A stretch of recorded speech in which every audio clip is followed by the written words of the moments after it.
Hey everyone, Pesmore here and welcome to Tyrion Cuthbert, Attorney of the Arcane. It's a Ace Attorney ripoff, but hey, that's why I'm playing it.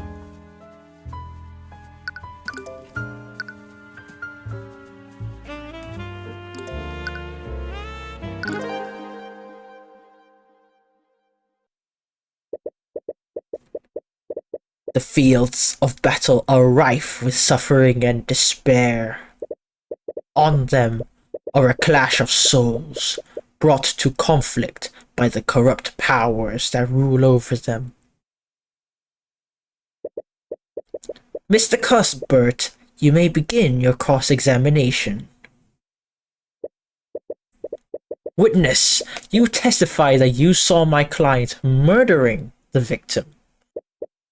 What more? You supposedly saw her cast magic while doing so?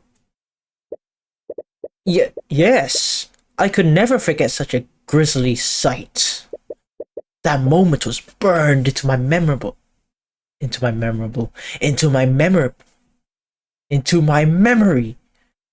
Yeah, I just forgot how to read, don't worry.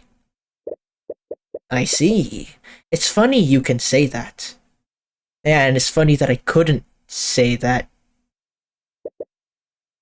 How so? Because your entire testimony was a complete testicle. There's the Ace Attorney ripoff music. There it is. What? Are you accusing the witness of perjury, Mr. Cuthbert? You should know better than to throw out baseless accusations. I like how it says the age. And her age was 18, just to let you know it was illegal.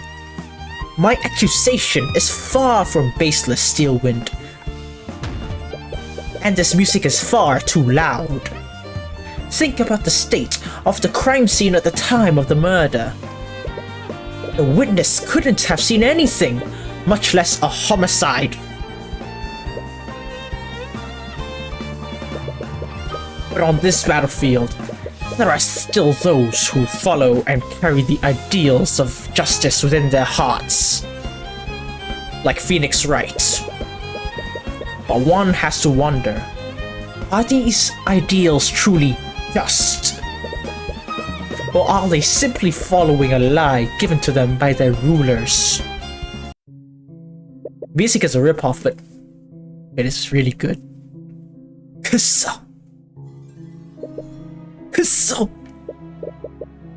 Flintheart, you old fool!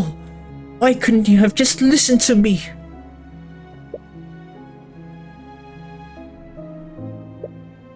Rudolph, the red-nosed reindeer. Da da da da da da da. Yes, sir. By the Scaled Lord, what did you... Oh. You killed him! Alert the town guard. Tell them you saw his daughter fleeing the scene. I'm sure their neighbors heard them arguing. At once, sir.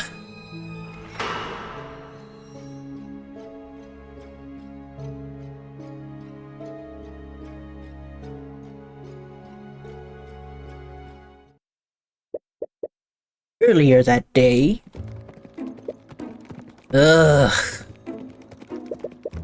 You feel yourself slowly being overcome with an unbearable pain.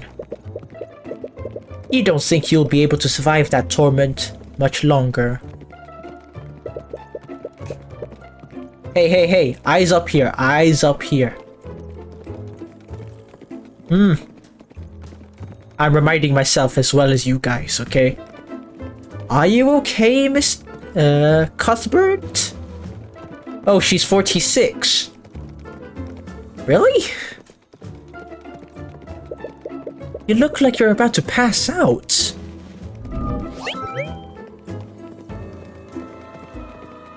And she's 46? Nah, whatever. Don't worry about me, Miss Taimura. I'm fine. You've been riding in this carriage for days. You are definitely not fine. With each bump in the road, you feel yourself becoming more and more dead. It's taking every ounce of willpower to not die. Perfectly fine. If you say so. What? The carriage must have driven over a large rock. You can feel your stomach retching in protest. The stew you ate for lunch doesn't taste nearly as good the second time.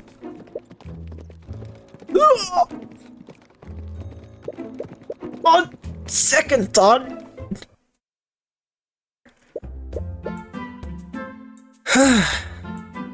Much better. You take a deep breath of fresh air. It's the first breath you've taken today that hasn't threatened to come back out.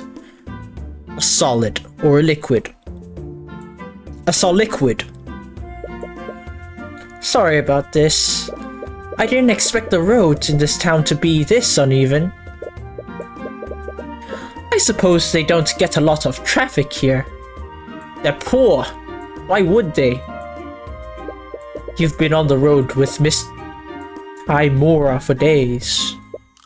Together, you've been searching for a man named Flintheart McCoy. Not to be confused with Cactus McCoy, to those who played Flash games. Supposedly, he's been a voice of dissidence against the king for a few days. Yeah, decades are much longer than days. You have no idea what kind of business your mentor would have with him.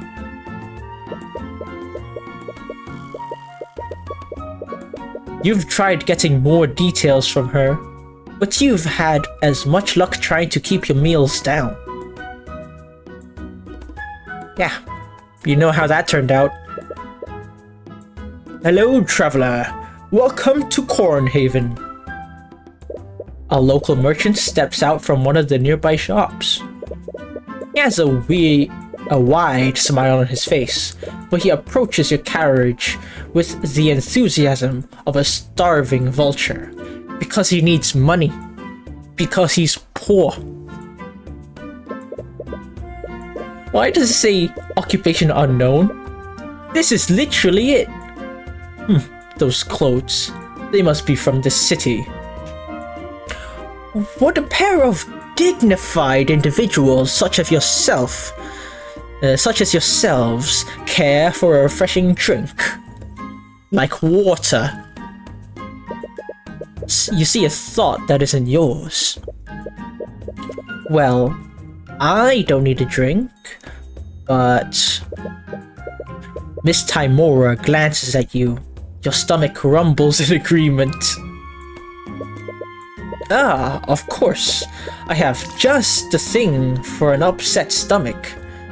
With a carriage like that, I bet I could fleece them for a lot. He doesn't look happy. His thoughts and emotions are laid bare through the eyes of heresy. But the merchant's expression doesn't betray a hint of what he's thinking. Poor people are good at deceiving you if you're not psychic. I'm joking, by the way. Don't take this out of context. Please. If his false smile were any bigger, it might dislocate his jaw. How about 2 flasks of apple juice for 50 silver pieces? 50 SP? You might find the price daunting, but this organic, freshly made... But this is hard to read for an idiot like me. But this is organic, freshly made apple juice. It's just store-bought juice. But I bet even they can't tell the difference. Out of the corner of your eye, you spot an empty bottle of store-bought apple juice. It's resting on a table inside the merchant's shop.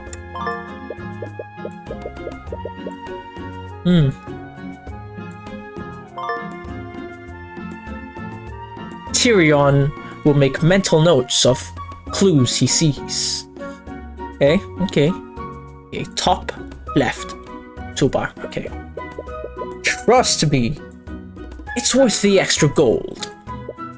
Normally, the price wouldn't matter that much to you, but you don't appreciate being treated like an idiot.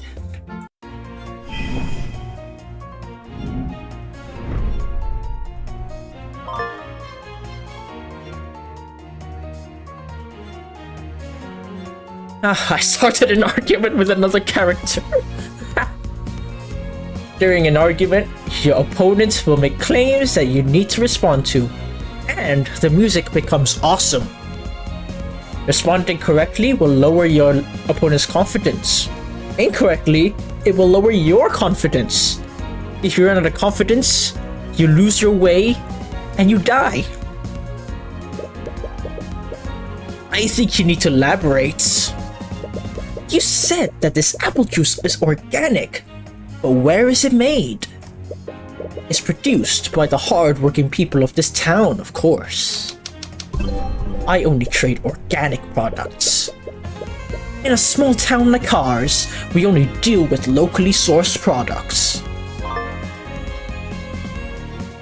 For certain claims, you will need to present a piece of evidence to refute their idiotic statements. To proceed, present the piece of information. Evidence that contradicts your opponent's idiotic statements.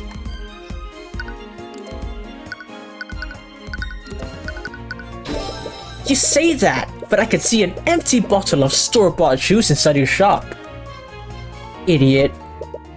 Why would you have something like that if you only deal with organic products? How did that get there? Make no mistake. I only have that because I wanted to see how my products compare to that of the city. Fair enough, actually. And let me tell you something. That mass-produced slop doesn't even compare to my product. What a lie. What an obvious lie. This juice is worth far more than what I'm offering. Honestly, I'm offering you a very good deal. Interpreting during arguments. For certain claims, you will need to look at your opponent's thoughts and emotions. Choose the correct response depending on the information seen. Okay, logic. Choose this option if your opponent's thoughts contradict something in your notes. Intuition. Choose this option if your opponent's thoughts contradicts their claim. Empathy. Choose this if their emotions contradict their claim. I'm not going to remember this, by the way. So I'm just going to take a small picture of this. Because that's not cheating.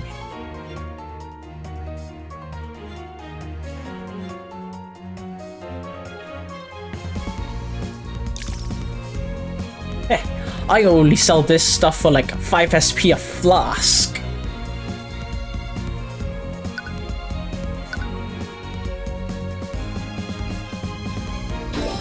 Sir, it's obvious those flasks are only worth 5 SP. I see you're a shrewd man. Argument 1. Yeah. He doesn't look like a child. Maybe if he had eyes, I would know. Out of the corner of your eye, you spot a child watching you from afar. Her eyes are fixed on the flasks of apple juice. How about 20 SP for 3 flasks? Of course, sir. The kingdom of Wyvengard, established around 2,000 years ago, by the 7 high archmages. It's currently ruled by the king and mages of the nobility. The nobility will tell you that our marvelous kingdom is a land of prosperity and happiness. A land where its people share the wealth and succor is provided by the kingdom's magic. Is that a real word? Thank you! I haven't drank this in years. The child's thoughts tell you exactly how much succor the kingdom is sharing. Again, she's 46? I didn't know you had such an eye for rural economics. Yeah, poor people, am I right? Well, I just have a good intuition for this sort of thing. Or do you use another kind of eye? Well, don't get me wrong. The so-called Eye of Horus heresy is an amazing gift. You should take every opportunity you can to hone it. But try to be more subtle. If I can see through you, others will be able to as well. Hi. Anyway, I did some asking around while you were haggling, which is a poor person's thing to do, by the way. Don't do it again. Supposedly, the McCoy Tavern should be north of here. If my tip is correct, this should be the place. Wait, this is the McCoy Tavern? You look at the supposed tavern. Saying it was in poor condition would be putting it lightly. You find it hard to believe that this has a secret meeting place for dissidents against the king. Oh wait, this has a secret meeting place, okay, yeah. But perhaps that was the point. The tavern has been shut down for years. Nowadays, McCoy just uses it to host his rallies. Although I do wonder how they've been keeping themselves afloat. Oi, you lot! The McCoy Tavern is closed. I can't do a gruff voice.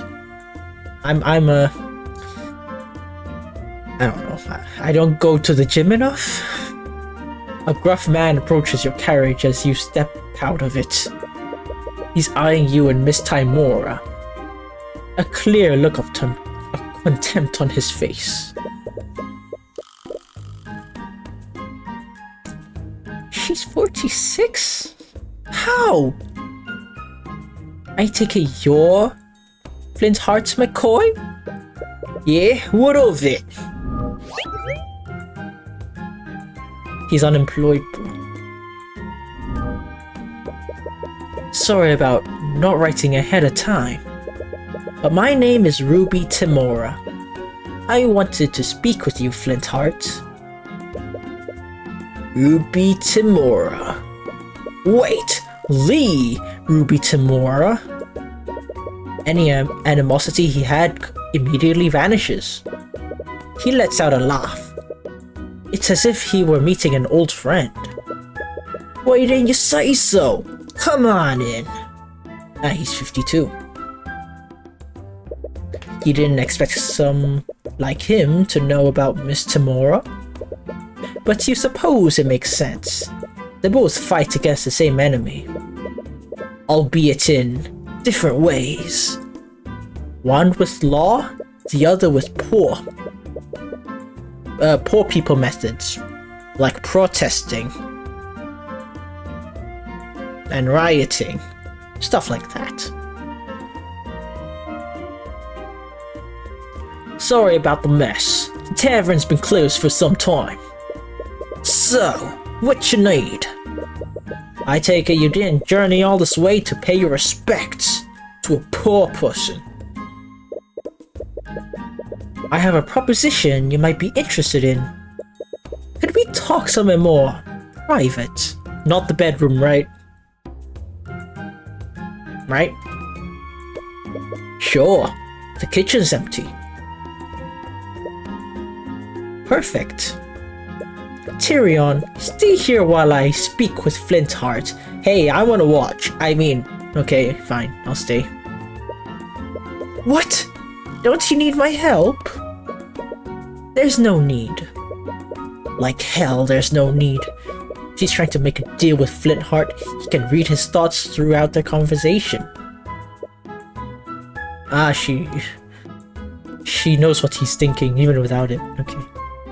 I like this expression. You desperately want to object, but Miss Tymora shoots you a stern look that makes you freeze up. You slowly back away from her. Oh, look away from her. Ah, whatever. I'd back away. I did not notice this.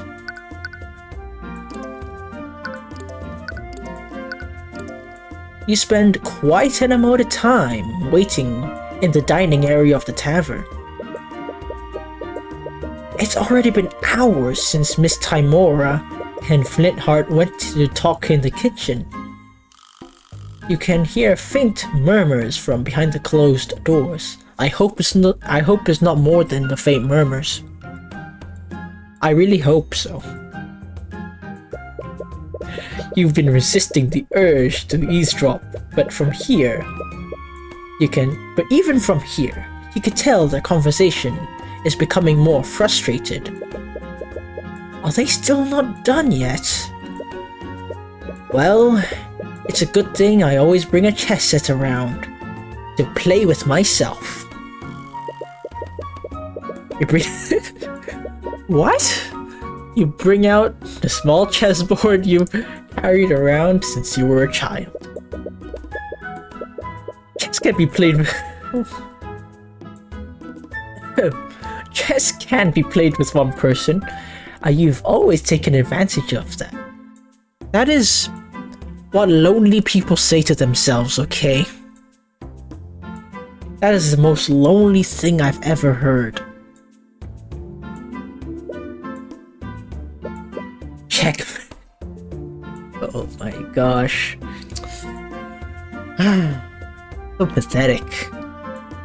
Checkmate. You win against yourself. This time as black. I played 10 games already, and I won 7 out of 10 as black. Because I'm not racist, I swear.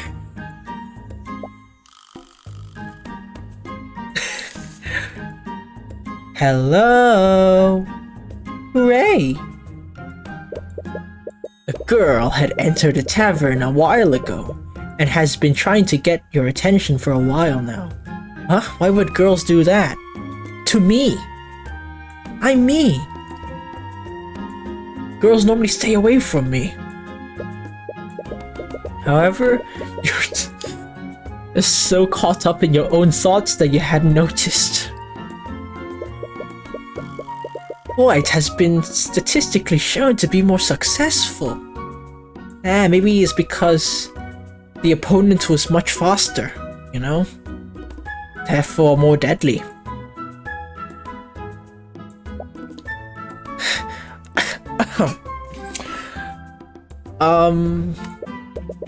Unbeknownst to you, you've been thinking out loud. So, why am I performing so much better when playing as black? Do I have the N-word pass? I mean, I don't. I'm in Asia. No black people here. At least not from where I see. Not where I'm at, anyway. Hello? Again, why would a girl approach some... whatever. You still don't notice her. You're verbalizing your thoughts just as fast as you're thinking them. Am I becoming overconfident as white because it has first move advantage? That must be its privilege. Or perhaps that advantage is affecting my choices and causing me It causes me to play optimally. If there's a personal quirk of mine that causes me to play illogically, then I need to correct it. Yeah, usually if I perform something illogical, I do this, okay? Oi! Oi, you what, mate? How long have you been standing there? It's about time you noticed me. I've been trying to talk to you for a while now. Sorry. I mean, in all my years, there has been no reason for any girls to talk to me. Timora is a woman, not a girl. Do you know where my dad is? Who's your dad? Your dad? Flintheart. I'm his daughter, Celeste. Celeste. Oh, sorry. I only know Celeste as that 2D platformer that's very hard. Oh, okay, she's a mercenary and she's 19. Legal, and she has transmutation. Nice. That's very nice. Celeste McCoy. Where's his son, Cactus McCoy? Oh, Flintheart is talking to my mentor right now. Wait, what? I really wanted to show him something. That's adorable. Do you know when they'll be done? I don't know. They've been speaking in the kitchen for a while now. Hopefully only speaking. Hopefully it won't escalate. You hear Flintheart and Miss Timora's voice grow louder and more frustrated. But Celeste doesn't seem to notice. Her eyes are focused on your chessboard. This is chess, right? Are you playing against someone? Oh. Well, me, myself, and I. Oh, that's... You feel a judgmental stare. She's not looking at me, though. She's looking at...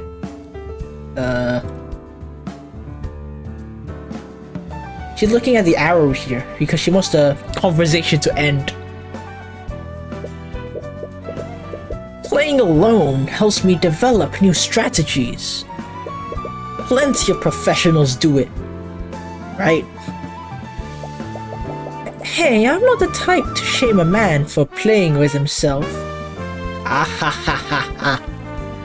You're thinking it too, aren't you? Yeah, I see that smile on you. Yeah, I see it. That's... Relax, I'm just joking. Anyways, if you're still waiting for your mentor, I can play against you. Oh, you know how to play? Sure, I've read about this before. She's read about it? Poor people can read? This table is so dusty.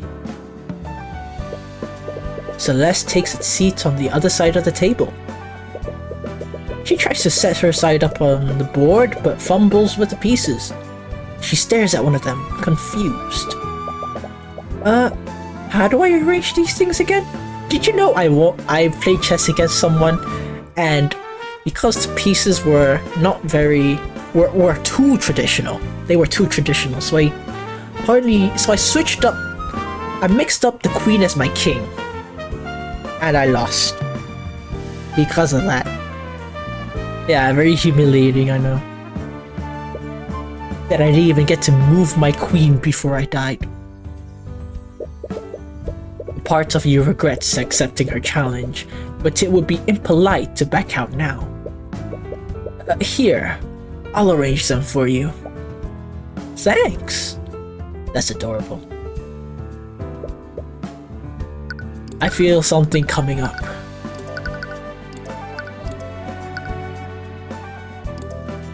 Checkmate. You defeat her in 2 moves? How? Oh, how in 2 moves? Huh? Huh? What? What?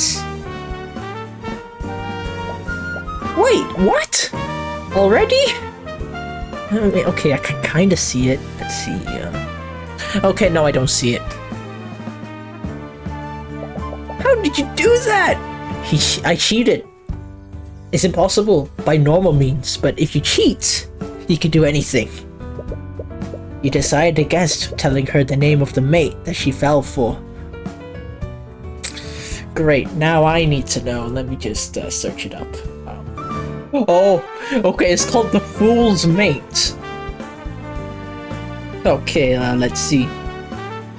The Fool's Mate can be achieved in 2 moves only by black, giving checkmate on the 2nd move with the queen. The Fool's Mate receives its name because it can occur only if white commits an extraordinary blunder. Okay. Okay. Yeah, just so you know, it's a Fool's Mate. It only happens because she's white and she's dumb. Rematch! I want a do-over! Sure, why not? It's not as if you have anything better to do. Yeah, she's not rich, so I can't make fun of the poor with her, right? I swear, hopefully no one takes these out of context. Celeste's brow furrows as she tries to decide on her next move. But she hasn't realized the game has already been finished. Here, she moves her knight into a position to attack your queen. It should have stopped your assault on her king, but... checkmate. A scholar's mate this time. Okay, what's a scholar's mate? Okay, scholar's checkmate, okay. Okay, in chess, a scholar's mate is a 4-move checkmate in which you use your white square bishop and queen in a mating attack targeting the opponent's f-pawn. f2 if white, f7 if black. The f-pawn is considered among the weakest pieces on the chessboard because it is only defended by the king. Okay, I don't exactly know what that means, but okay. I mean, I feel like I've seen it before, but I don't want to... whatever. What? No, dude! How do you keep doing that? You look at the closed door to the kitchen. Flint Heart and Miss Timora's discussion is becoming louder. It doesn't sound like they'll be done anytime soon. Again, I'll definitely beat you this time! For someone who had clearly never played before, she's quickly improving with each game.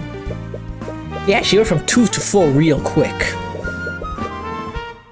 She's developing complex strategies without even touching a book on chess theory. But she said that she read books on chess. So, she touched books on chess theory? What, did the writer just forget?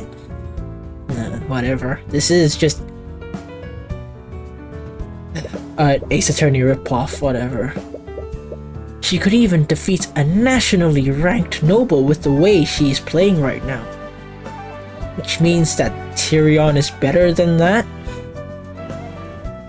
Checkmate. But even so, you've been playing this game a lot longer than she has.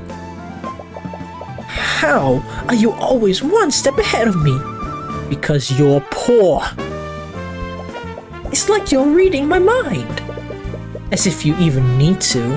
Damn. Gross. Just one more game. I'll get you this time. Oh, that's a nice expression. I haven't seen that. But something tells me something's coming up. Hello, Tyrion. Miss Timora emerges from the kitchen with Flint Heart. They both look mentally exhausted and not physically exhausted, right? I don't want any of that. It looks like negotiations didn't go well. Oh, hi, Dad! Oh, that's actually nice. Oh, hello, sweetie. I don't get how you didn't inherit my accent, but hey, happens. Flintheart looks irritated, but as soon as he sees Celeste, he quickly puts on a smile. You wonder what Miss Timora was talking about with him.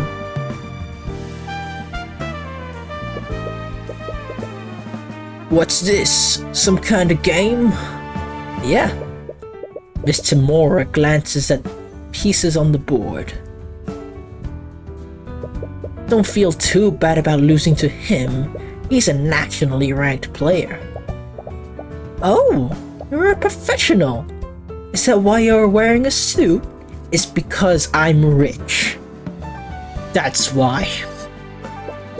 No, chess is just a hobby. I'm actually a defense attorney. A defense attorney? Speaking of which, we should probably be on our way. Sorry for refusing you after you came all this way. I respect what you're doing, I really do. But I want nothing to do with your mage friends. I don't even know how the axe is supposed to go. Oh, she's crying on the inside. You wonder what he meant by that.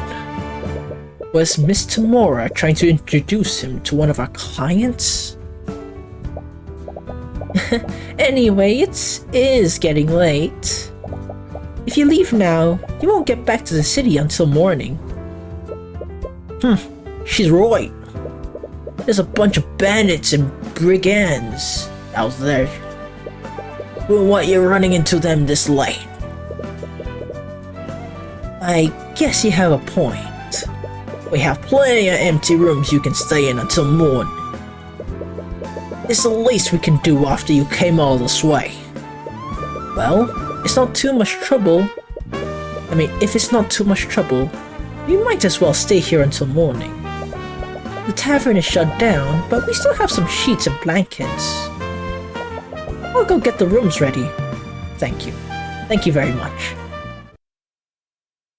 But the characters didn't say thank you. Rude.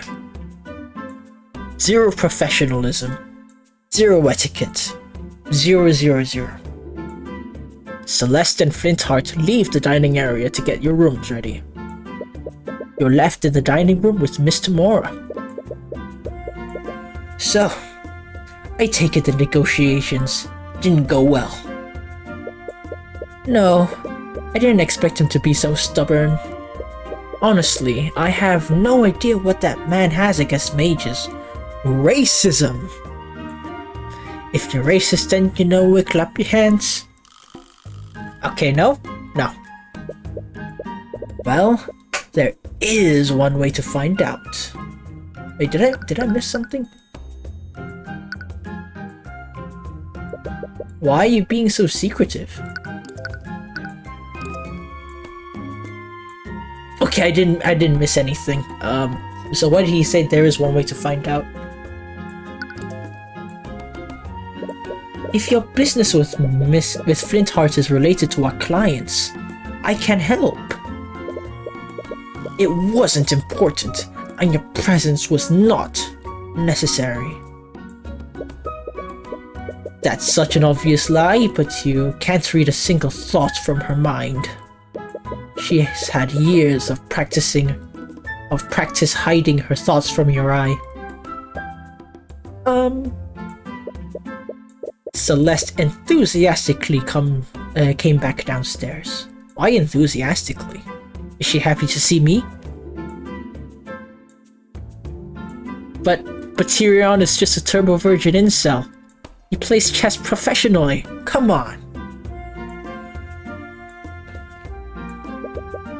But she seems to have noticed the tension between you and Miss Tamora. Sorry to interrupt, but your rooms are ready now. Right. Thank you. Thank you. An awkward silence hangs in the air as you and Miss Tamora head upstairs. You reach the upper hallway and see the 2 rooms that Celeste prepared for you. Miss Tamora stops before entering her room. You were playing chess with Flintheart's daughter earlier. Was she any good? Not at first, but she got a lot better as we kept playing. Must have learned from the best. Me. So practical, of course. I'm sorry for leaving you there for so long. I didn't expect our conversation to last that long. No, it's fine. It was nice playing with her. I see. Well, I suppose that you are at that age. No, it's not like that. Unfortunately. It's just that outside of tournaments, I never really get to play against anyone other than myself. And you only ever wanted to play Shoji against me. Because Shoji is clearly superior. I mean, that's debatable. It's complete anarchy, is what it is. You just bring fallen pieces back to life like some kind of necromancer. It adds depth. Dropping adds a dimension of play that isn't present in chess. I mean, you sternly look at each other. Your positions are already made. After a few moments of silence, you both burst out laughing. Damn. She's smiling. Dang it. Not bad, not bad.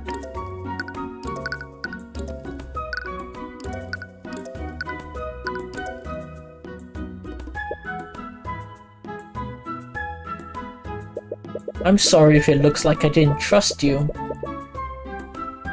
I know that you just want to help. But there are some things about my work I can't tell you about yet. I guess there are a few translation errors. Whatever. One day, when the time is right, I'll tell you everything.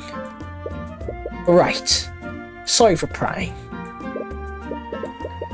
I just want to show you I'm ready to be an attorney like you. An ace attorney. You are. I know you are. The rare praise from your mentor catches you off guard. Praise? What? Anyway, get some rest. You should mentally prepare yourself for the journey tomorrow. Right. You completely forgot about the carriage ride back. You can already feel your stomach churning. Anyways, good night, Miss Tamora. Yeah, see you in the morning. You lay in the bed that McCoy prepared for you. As you close your eyes, you slowly drift into a deep slumber. But as this happens, you feel something invasive. Is it a parasite? Your mind drifts away and you feel yourself being pulled somewhere. Okay, yeah, it's an abduction. Or not. What? You find yourself in a surreal, unsettling landscape. You're fairly certain you're dreaming right now, but some instinct in the back of your mind tells you that something is wrong. I can barely see her face. Ah, question marks. Yes, yes. I'm surprised these are question marks too. Why isn't this a question mark? Why isn't this a question mark? Yeah, I wonder, man. Why aren't these question marks? Huh? Why aren't these question marks? Oh, whatever. You see a woman in the far distance. She looks pretty close to me. She's staring directly at you. You can tell. What? Presents? She's murmuring something, but you can't quite make it out. Is she trying to say something to you? Mostly punctuation. Finally found. I finally found you. You jolted wide awake. You can't exactly remember what that woman said to you, but whatever her words were, they sent a piercing chill down your spine. I mean, it depends on who's saying it, right? Like, maybe you're lost in the mall, you know, and then it's like you're searching for your mom because you're 8 years old, and then it's like, finally, your mom found you, and then she says, "Found you. That's nice." Yandere, with a knife in her hand, saying, "Found you. That's not nice." Your breath is heavy. Your heart is beating at 100 miles an hour. I know what miles are, and I know what hours are because I'm rich. Wait, do poor people know distance too? I don't know. Yeah, maybe they do. Never mind. Calm down. It's just a dream. At least, that's what you tell yourself. Please, just let me explain. Just hear me out. Just hear me out. Just hear me out. I don't want to hear it. Why? Why, after all this time? Why did you not inherit my accent? You hear the voices of Celeste and Flintheart ring out from downstairs. It must be extremely late. What could they possibly be arguing about at this hour? Daddy issues? I want you out of my house! Ow! A dead silence lingers in the air before you hear someone rush out of the tavern. Whoever left slammed the door behind them. What was that all about? It's none of your business. You only met those two today. It'd be best not to get involved in their family affairs. Hey, just in case I could choose. A brief image of Celeste's smile appears in your mind. Damn it. You slowly make your way out of your room. The relatives come and they say, "Look who finally left the room." Nah, not that one. The room is nearly pitch black. You can barely see a few inches ahead of you. You have to watch your step to avoid tripping. Ah, you what, mate? You run into Flintheart, who was walking slowly up the stairs. Even this close, it's hard to see his expression in the darkness. Sorry, I just heard. Right. I forgot you to, His words trail off. Is Is everything okay? Sorry. I'm just going to. You awkwardly shimmy past Flintheart to head down the stairs. He doesn't move out of your way. It's clear his mind is elsewhere. Hopefully not on Mr. Mora. You arrive at the dining room, but you don't see Celeste anywhere. I like this art. I like it. Honestly though, it's hard to tell with how dark the room is. Celeste? Are you still here? You don't receive an answer. You remember hearing someone slam a door earlier. Your eyes are drawn to the tavern entrance. Celeste! No answer. I can't shout. It's like 2 a.m. Celeste, where are you?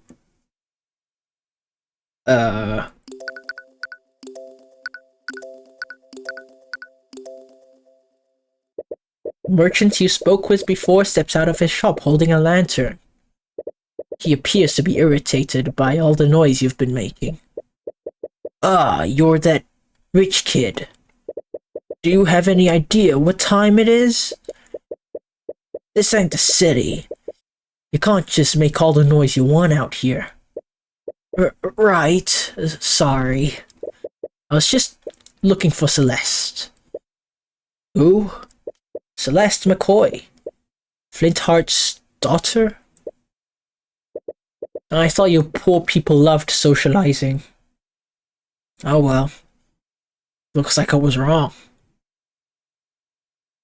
The merchant's expression becomes colder. Okay, maybe I'm right. Do you know him? Do you know them? What do you want with that bastard? That damn mage? Oh. A lot. Okay, I guess this whole village has something against mages. What? Those two probably woke up half the street with their yelling. I don't need you keeping us up too. Dies. If I hear you making any more noise, you die. Before you can get a word in, the merchant walks back in his home in a huff. Okay, walks back to his home in a huff. You look around, but you still don't see any sign of Celeste. You decide to continue searching.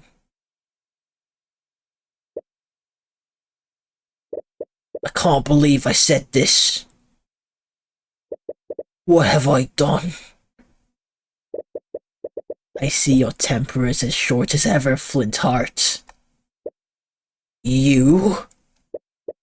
Honestly, how do you live in this darkness? Luxo. What are you doing here?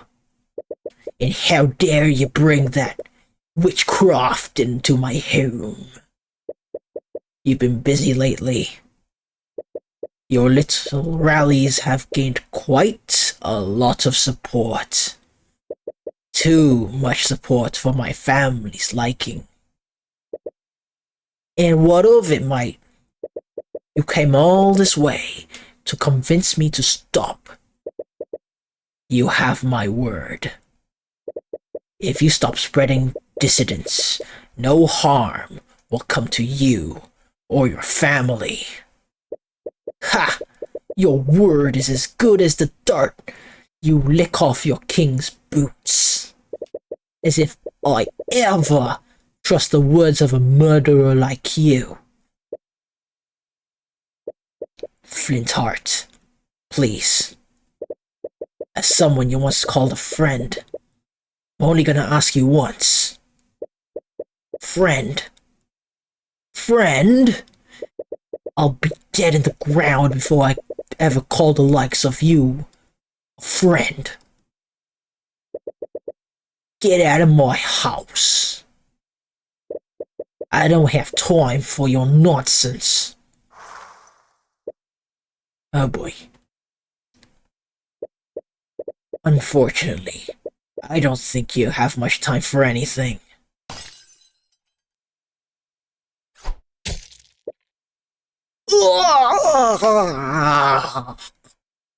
Nice. Damn it.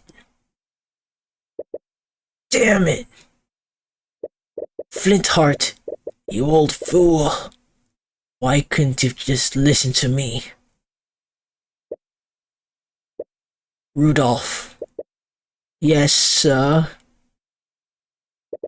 By the skull! By the scaled lord! Where did you? You killed him!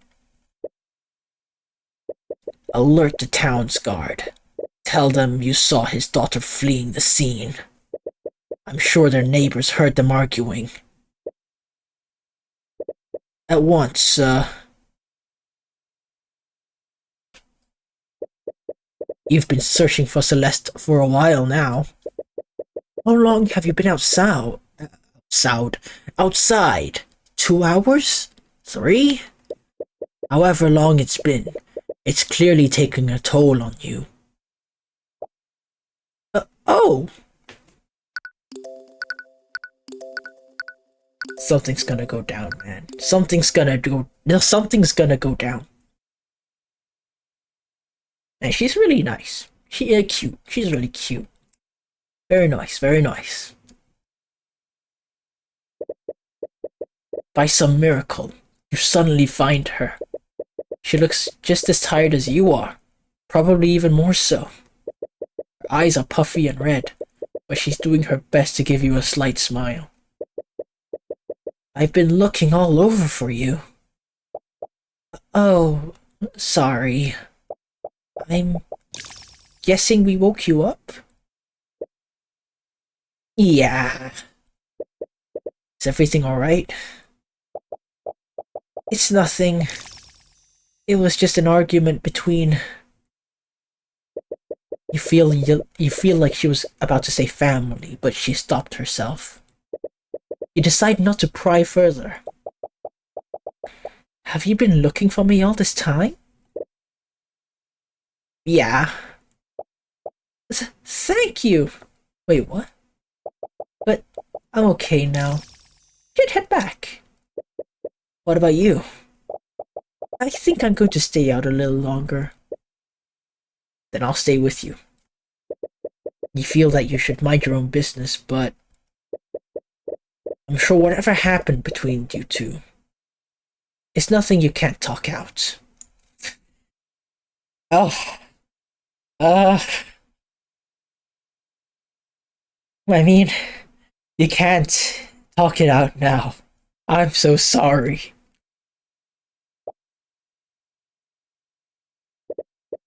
It doesn't happen a lot, but sometimes Miss Timora and I get into fights too. But no matter what happens, we were always able to talk about it. Sorry, I know it's none of my business, but No, I really appreciate it. Thank you. Aw. You're right. Let's go back.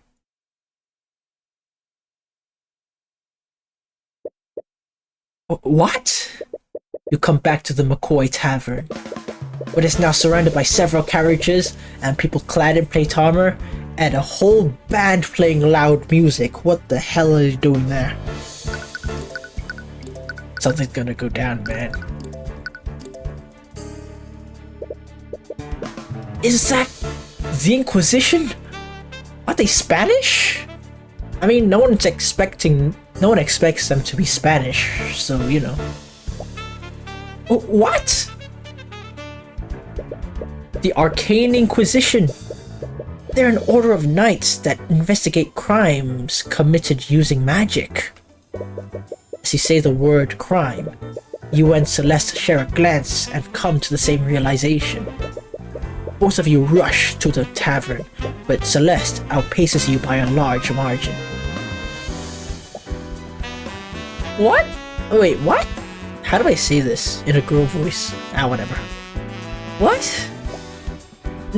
No! No! Yeah, she's sad. Celeste reaches the tavern before you. Before anyone can stop her, she takes a look inside the inn. Whatever she sees makes her cry in anguish. She drops to the ground in tears. There she is! Celeste McCoy, by the order of the Wyvern Guard Crown, you are under arrest. Upon seeing Celeste, one of the knights steps forward and grabs her. Surprisingly, she was able to break free from his grip and tries to push further into the tavern. Noticing the commotion, the other knights rushed to grab her and began dragging her away. She kicks and screams, trying to break free. Even between the three knights, it is taking all their strength to subdue her. What are you doing to her? What's going on? Tyrion? Mr. Mora approaches you. You breathe a small sigh of relief as you see that she's okay. Again, she's like... Mr. Mora! Ugh, I should have known he was one of your people. Just stay out of our way. I wonder what his occupation was. Surely not an Inquisition knight, surely. Mr. Mora, what's going on? Why is the Inquisition here? And are they Spanish? No one expects them to be Spanish. I'm surprised myself. But from what I understand, Linthart McCoy has been murdered. Murdered? Yeah, man, of course.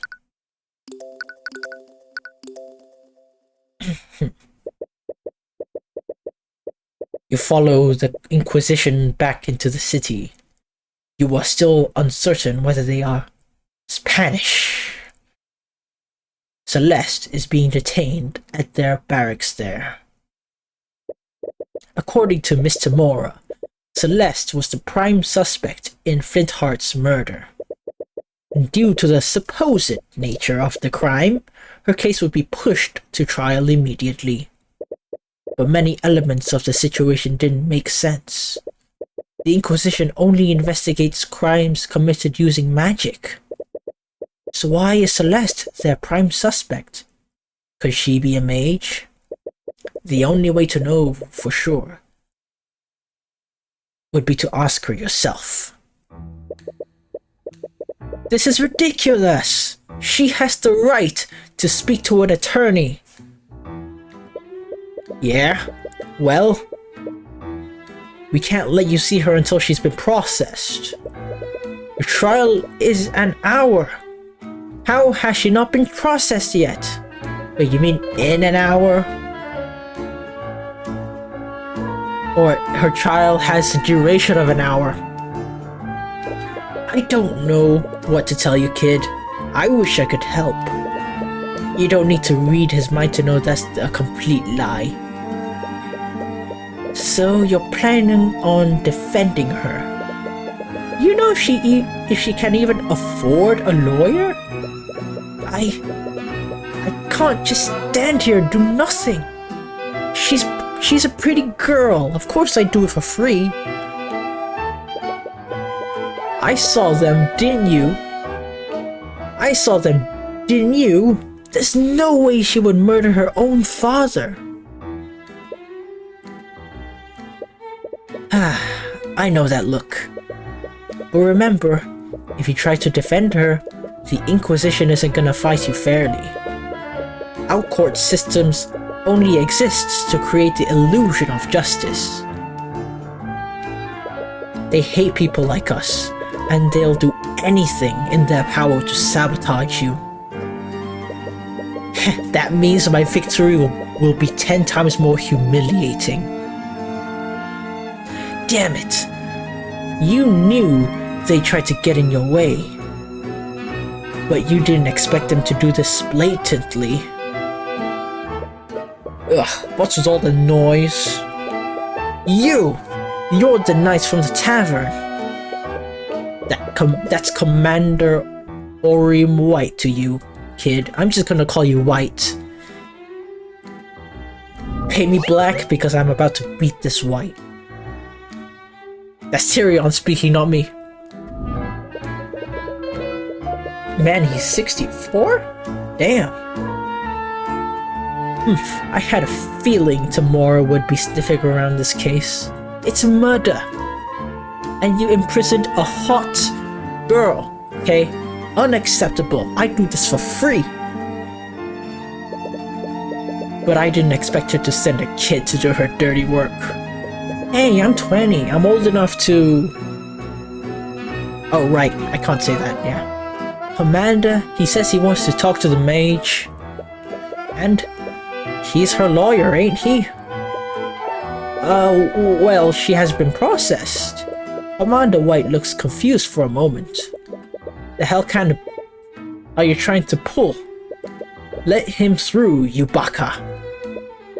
Yes, sir. The knight leads you through the halls of the dungeon. There's something built in the capital. It looks extremely old and crap. Oh, damn. You pick up the negative emotions of the prisoners nearby. It's a heavy and almost crushing feeling. You've never felt this much concentrated despair before. I mean, have you ever been to a bar exam? Maybe you were the only one there, because it's a rich person thing, right? There she is. You know, she's a heroine, like, you know, I like how, like, Americans, heroine is just a female version of hero. But then in Japan, it's like heroine. Am I saying it right? It is how you pronounce it, right? Heroine?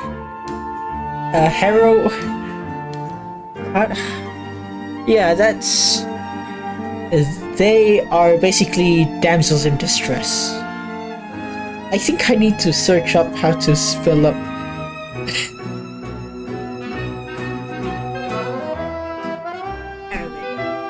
Okay, yeah, I searched it up. It's heroin. It's heroin's drug as well as a female hero, or as the Japanese see it, another version of victim. Yeah, like usually heroines are, you know, heroes. They're protagonists, but in Japan they're just prizes. Celeste was lying down on the cold floor. She immediately gets up as soon as she notices you.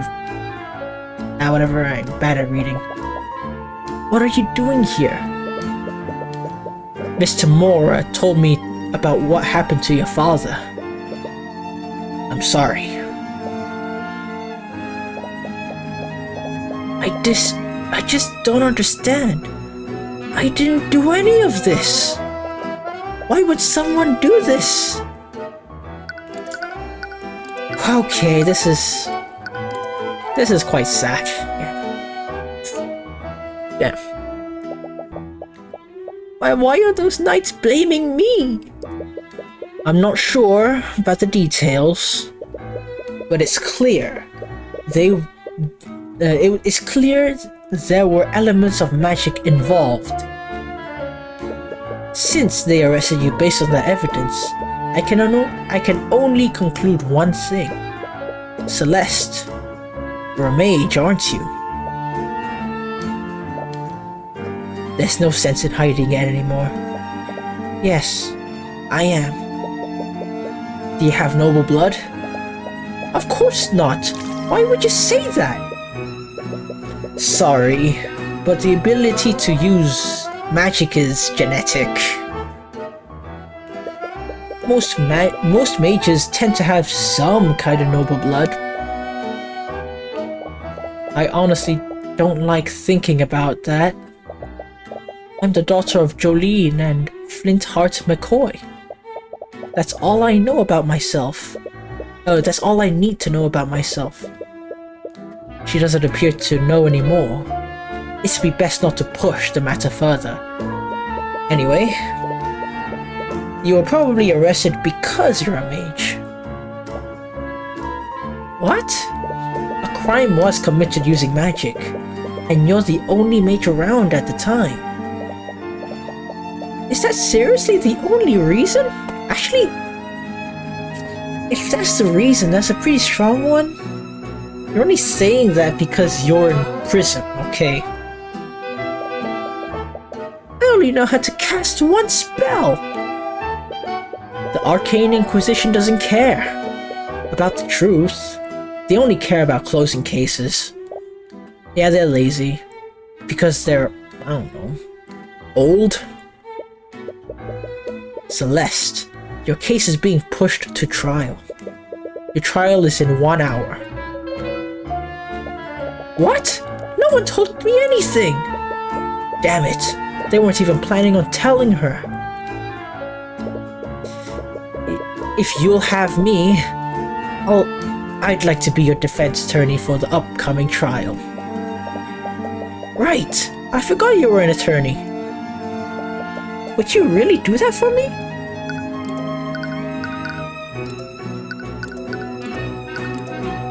After everything I've seen them do, I can't just stand by and do nothing. Thank you. I really appreciate it. Aw. I won't lie. The odds are stacked against us. But I'll do everything I can to see you acquitted. Better call Tyrion. It's clear this entire situation is bittersweet for her. And because of the Inquisition's delays, you haven't had any time to investigate the crime scene. You were confident before, but you begin to doubt whether or not you can really do this. Everything is happening so fast, it feels unreal. No, you have to do this. That's why you became a lawyer. Not because of some Phoenix that's right. No matter what happens, you'll acquit Celeste. With the power of saving.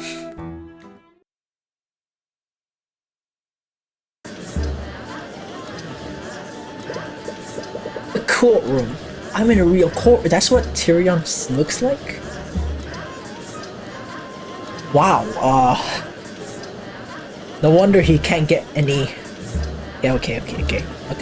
Focus. Your motivation from earlier is starting to disappear. Looks like someone needs a Virgil in their life. Featuring Virgil from Devil May Cry. I mean, Dante already was in one game. No, why not Virgil? This one. It'd be fitting. You've never actually been in a courtroom as an attorney before. You've only ever acted as Miss Tamora's assistant. Arya Steelwind, the prosecutor. Age 18. Arcane art. Evocation, what the hell is that? Yes, the prosecutor is a woman wearing a strange outfit, of course. She's staring at me, okay. Must be my amazing hair or brilliant eyes. They shine nicely in the sun, I assure you. Miss Tamora mentioned her name before you went to see Celeste. What was her name again? You think it was Arya Steelwind.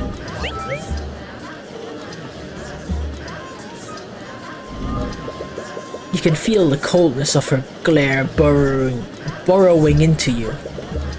What was her intent? Is she trying to What's her intent? Yeah, what is her intent? Is she trying to intimidate you? Wait, what was that text? Because it's working. Court is now in session for the trial of Celeste McCoy. And... okay. The prosecution is ready, Your Honor. Oh, the defense is also ready, Your Honor. Very well, let's begin the proceedings. Prosecutor Steelwind, please list the charges. The defendant is Celeste McCoy, a mercenary for hire and a registered mage. Wait, did she just say mercenary? Hey, she's smiling. She's proud of her, occupation, her job.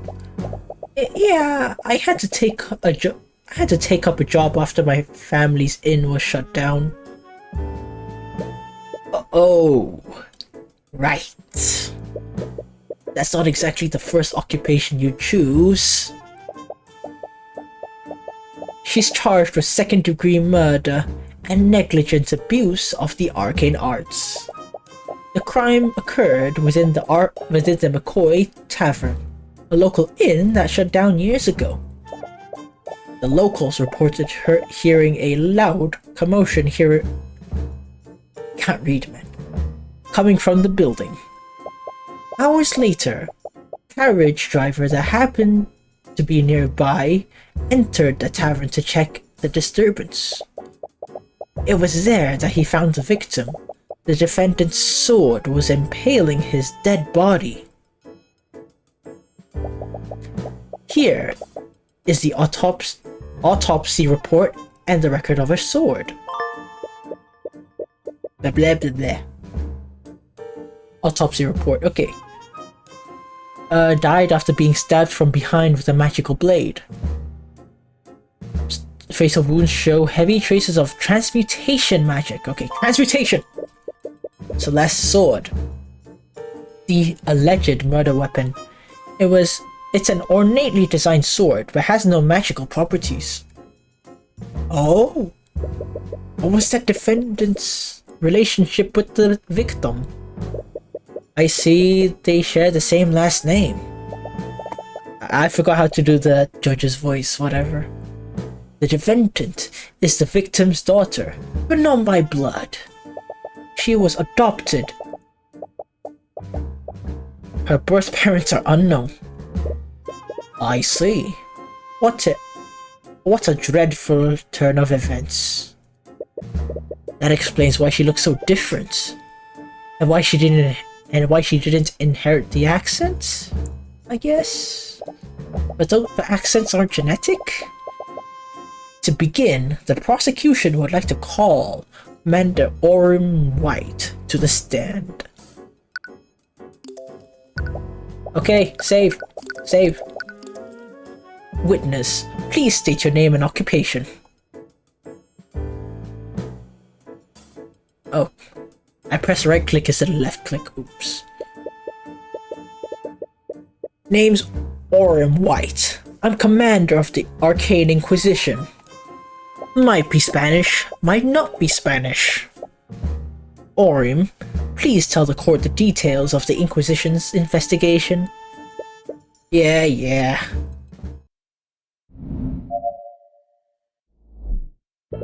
We got a call late at night. Someone discovered a dead body inside the McCoy Inn. When we arrived to the scene, we found Flintheart McCoy dead on the floor, the defendant's sword still inside him. We had several witnesses who heard the victim and defendant in a loud argument before the body was discovered. The argument must have turned ugly because the defendant killed the victim using her magic sword. Ooh! Is that really incriminating? One of her possessions is the murder weapon! Mr. Cuthbert, you may begin your cross-examination. You open your mouth to respond, but nothing comes out but loud music. You can't think of anything to say. Everything is blank because someone needs to turn this music down, man. Come on, this is a serious thing. Mr. Cuthbert. Heh, nice. Okay. Hey, what are you doing? Say something! Yes, with the power of saves. Come on, I can do this. I'm sorry, I don't. Your anxiety is getting worse, and your breaths are becoming more frequent. Are you hyperventilating? Come on. What a disappointment. I was hoping to fight against the infamous Ruby Timora today, but it's clear you can't even hold a candle to her. Your Honor, it's clear the defense has nothing to say against the prosecution's overwhelming evidence. Yep, the case is open and shut. No, wait! This isn't what's supposed to happen.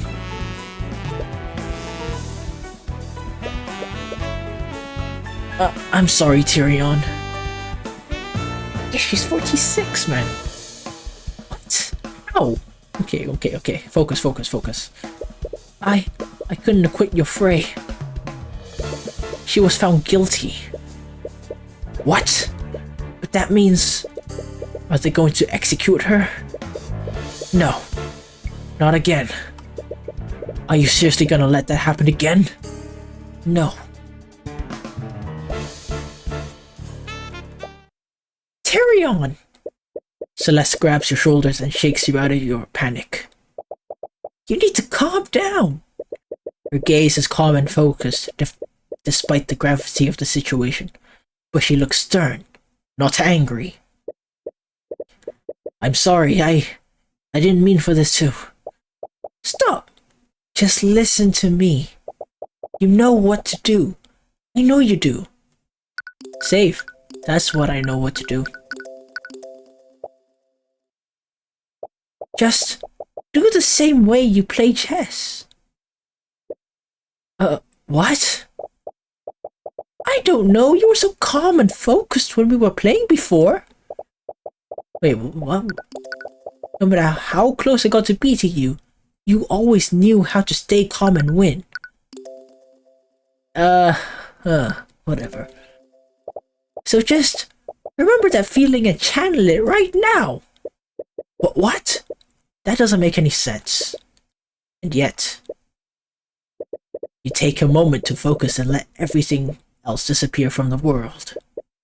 Every statement he made, every word that came out of his mouth, each of those has a possible weakness you can attack. Every bleak moment can be turned around. You just need to consider every angle. Or better call Saul, you know? My apologies for the delay, Your Honor. The defense is ready to begin. Very well. There we go. Thank God that worked. Carefully examine every statement he made and find something that contradicts. Okay, once you do that, present the contradicting evidence and prove his testimony is false. And save.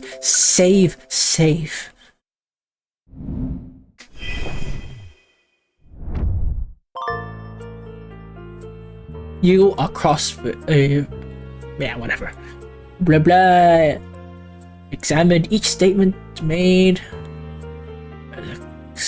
Clues. Okay, whatever.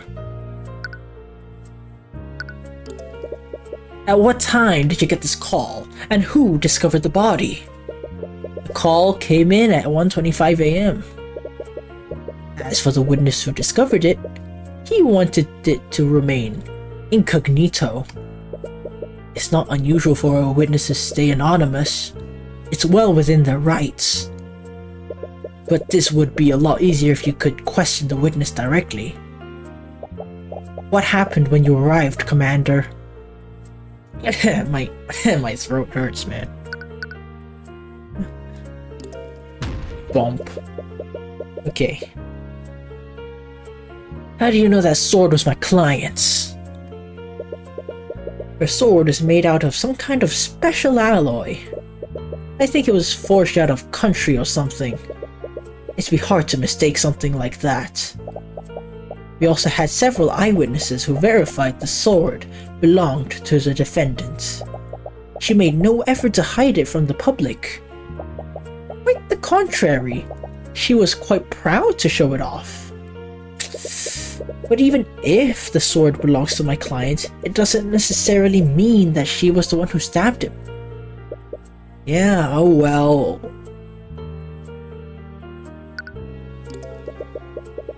How did they know it was my client and the victim that were arguing? You were there, weren't you? You had to have heard them. Every witness we talked to could tell it was them. Ah, well. Your Honor, it's clear this defense is playing devil's advocate. Even he should have recognized the voices. Well, they've got you there. Hey, are you saying that to me? Bump. That's conjecture. Do you even know what that means? Weren't there plenty of people around who could have committed the crime? The tavern has been closed for years. The defendant and the victim were the only ones there before the body was discovered. Plus, the murder weapon definitely belonged to her. It'll be hard to prove that someone else was at the crime scene. But you can't help but feel that there's something off about what he said. You shouldn't have panicked so much before. His testimony is straightforward, but that will actually make this easier. Assuming that Miss McCoy is innocent, there has to be flaws in his logic. You just need to compare every statement to each piece of evidence in the court record. Once you find a contradiction, present it. Okay. Okay, yeah, okay.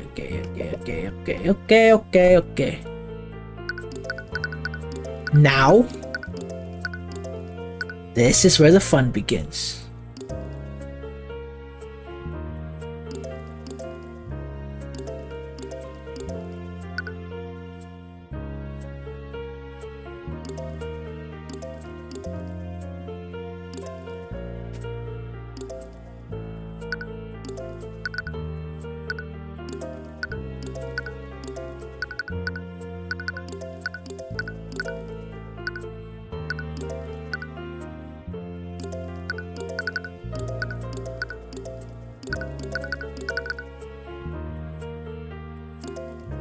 Yeah, I have no idea how to play this, by the way.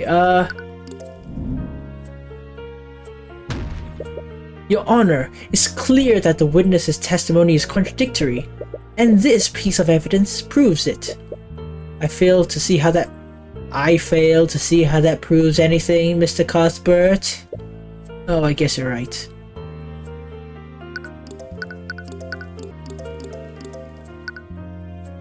Oh, okay, maybe okay, there it is. Okay, I figured it out. You're supposed to go to the statement with the contradiction and then present evidence that contradicts. Oh my gosh. Just clicking around like an idiot. It's dependent on the statements he just said. Ugh. Okay. Commander White, you testified that the victim was killed using the defendant's magic sword. Am I correct? Yeah. What of it? I think I'd have to disagree with you on that. The defendant's sword couldn't have possibly been the murder weapon. What are you talking about, kid? The sword was inside his body. Of course, that's what killed him. That may be the case, but take a look at the autopsy report. The fatal wound shows heavy traces of magic. So please tell me, Commander, how would a non-magical sword leave traces of magic in the body? What? To leave a trace like that The wound would have had to been created with something magical. My client's sword may look fancy and expensive even though they're poor, but it's entirely not magical. It doesn't make a lick of sense. No, you're just not having a lick of acceptance from my facts. If that sword didn't kill him, then why was it in his body? Yes, I found it strange as well. Well, there's only one reasonable explanation, Your Honor. The wound was created magically, and someone shoved the sword into the wound. What are you talking about? The defendant is a damn mage. He could have easily killed the victim using magic. That may be, Commander, but why would she kill the victim using magic and then stab her with the sword? She would just be incriminating herself. No, if anything, this series of events proves one thing. Someone used magic to kill the victim, and they pushed my client's sword into the wound to frame her. Ha. Ooh. Don't get ahead of yourself.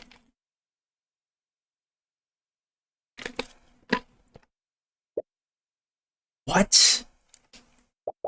Your Honor, the defense is trying to spin a ridiculous tale. He claims that a third party committed the crime using the sword to frame the defendant. But wouldn't the simpler explanation be this? Magic was being channeled through the sword at the time of death. That is what left a magical trace on the body. Commander, please tell the defense how the murder was committed using magic. What?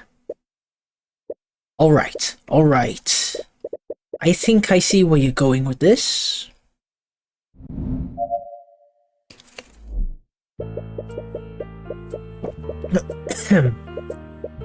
It's true the sword itself ain't magical, but magic can still be channeled through it. That defendant over there, her spell compendium has a spell called Mage Blade. She must have used it on her sword before stabbing the victim.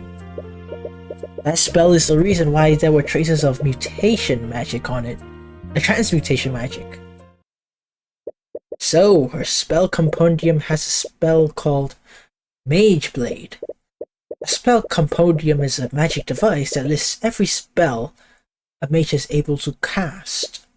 Luckily, her compendium only has one spell. That means she can only cast that one spell. Celeste, do you have your spell compendium with you? No, I left it at the tavern after... well, you know. If you can't look at the description for the Mage Blade, you have to approach this another way. The commander's testimony is a lot vaguer this time. If you can press his statements, you might be able to find new information you can use.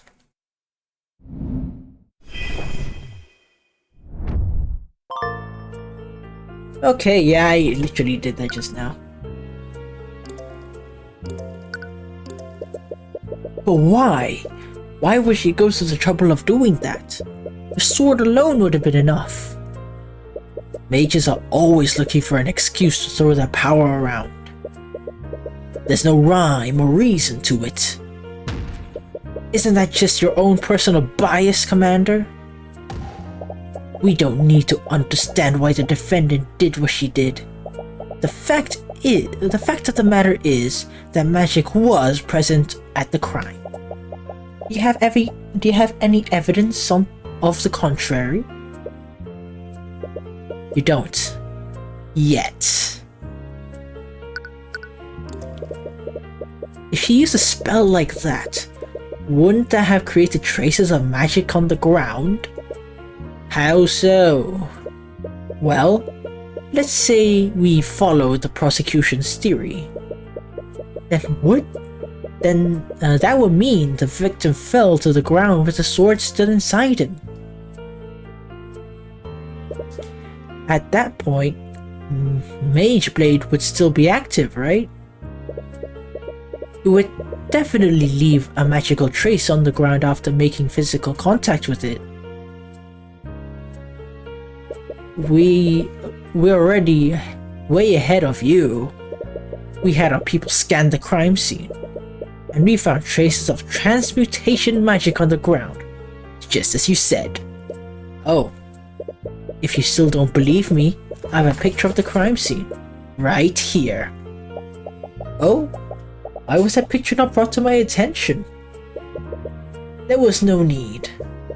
This entire case is open and shut. What? You've seen pictures of the dead body before, but this is different. But it feels a little different now that the body is of someone you know. Knew. Whatever. Looks like there are traces of magic on the ground.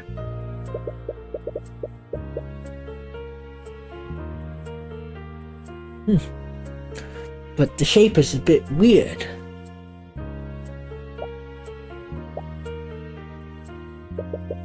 What was that just now?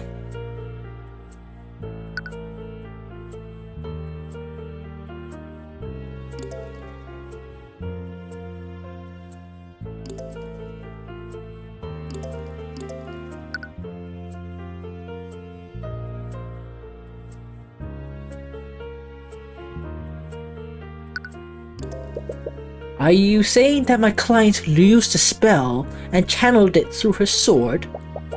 There are a vast number of spells that operate like that. Spells from the School of Transmutation are almost always channeled through the object. This would be a lot easier if you knew the parameters of Mage Blade. But perhaps you can get him to add statements or evidence to his testimony. Yeah. Ah, stabbed from the front?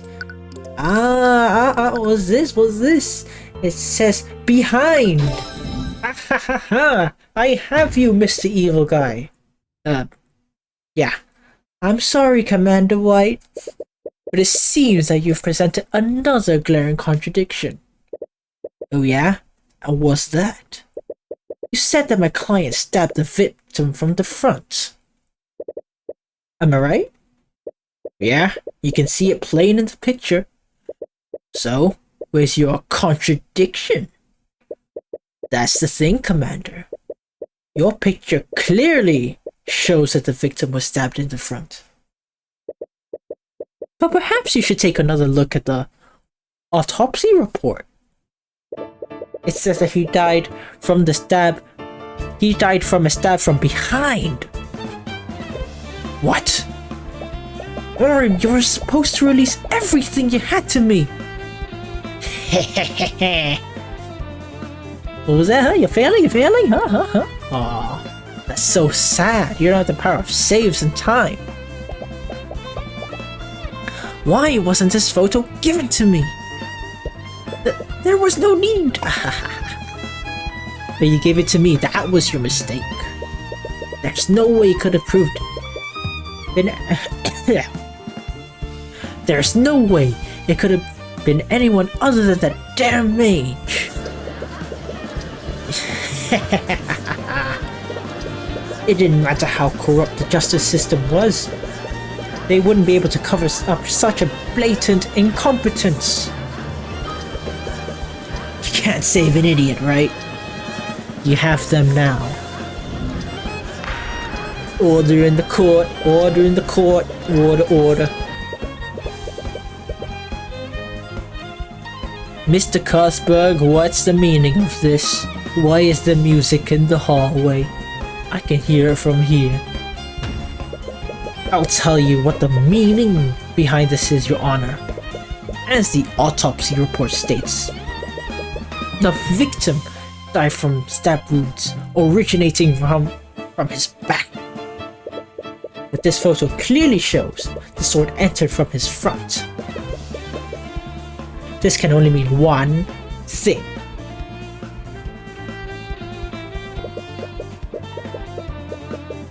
The sword was inserted into the wound after the fatal wound had been struck. That's crazy. Do you honestly expect us to believe that? Then please, enlighten me, Commander White. How else would that sword be facing the wrong way? You did it, didn't ya? What clearly happened is that the real murderer stuck the sword through the victim's... okay. What clearly happened is that the real murderer stuck the sword through the victim's wound to implicate my client. My brain is dying. I've been at this for more than 1.5 hours, man. But they made a careless mistake and stuck the sword through the opposite side, like an idiot. It appears I underestimated you. But you've still gotten ahead of yourself. How so? I believe Mr. Cuthbert has adequately cast doubt on the prosecution's case. Did he now? Let me ask you one question. If your client didn't kill Flint Hearts McCoy, who did?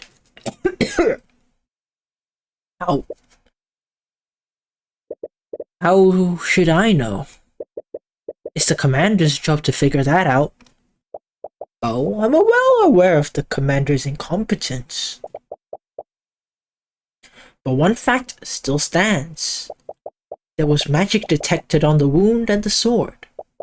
Would you like for me to tell you how many mages live in that small town? You don't like where she's going with this? Just one. There's one registered mage in that entire town.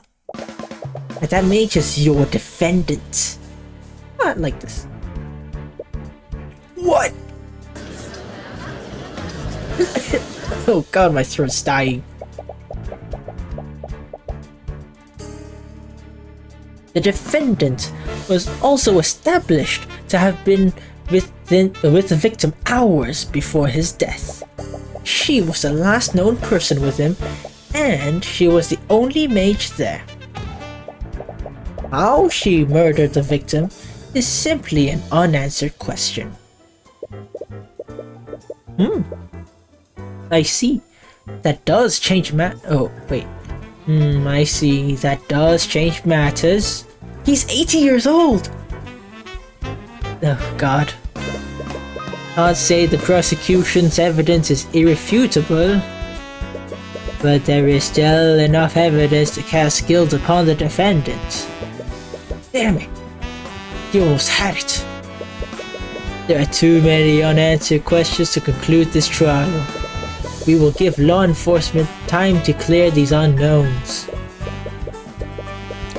I suggest they conduct the investigation more thoroughly this time. You actually have to work. How's that, huh? We will resume trial tomorrow morning. Court is adjourned.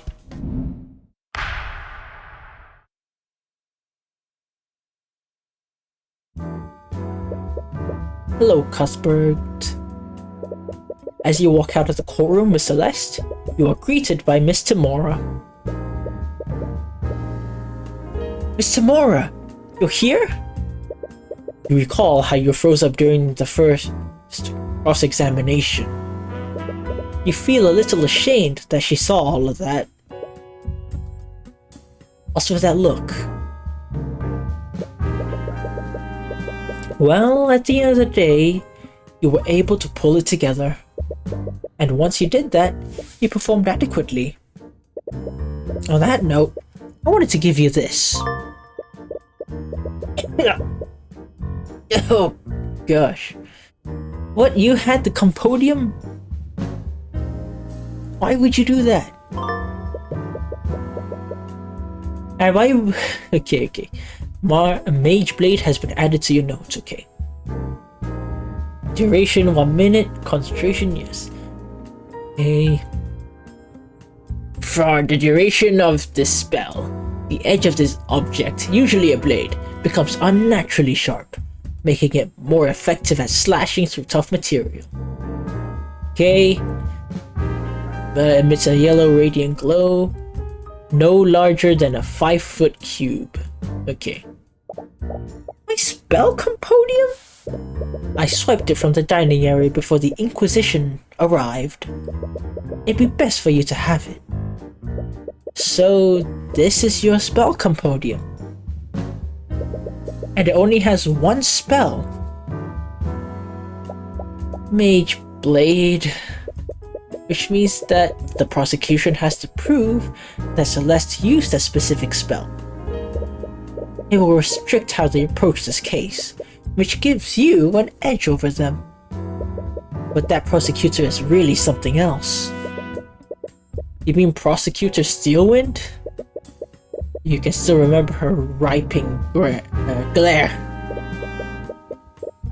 Nice. It gives you chills just thinking about it. You wouldn't even know it, but this is her first trial as a prosecutor. Huh? What? Okay, damn. I thought it was her inexperience. I thought that her inexperience would make for a first good opponent. But that noble, she's a natural. Must have played a lot of Phoenix Wright. It makes me wonder why a Steelwind would choose to become an attorney in the first place. What do you mean? Steelwinds are a powerful noble house. Of the noble families, they are one of the few who answer directly to the king. Most of their families take high-ranking positions in the kingdom's military. So it's a bit strange she chose to become a prosecutor. Steelwind. Why does that name sound so familiar? In any case, it's best that you focus on the trial. You have a day until court resumes. Right, now I have time. I'd like to ask you some questions. Namely about the argument you had with your father. I'm sorry. How many times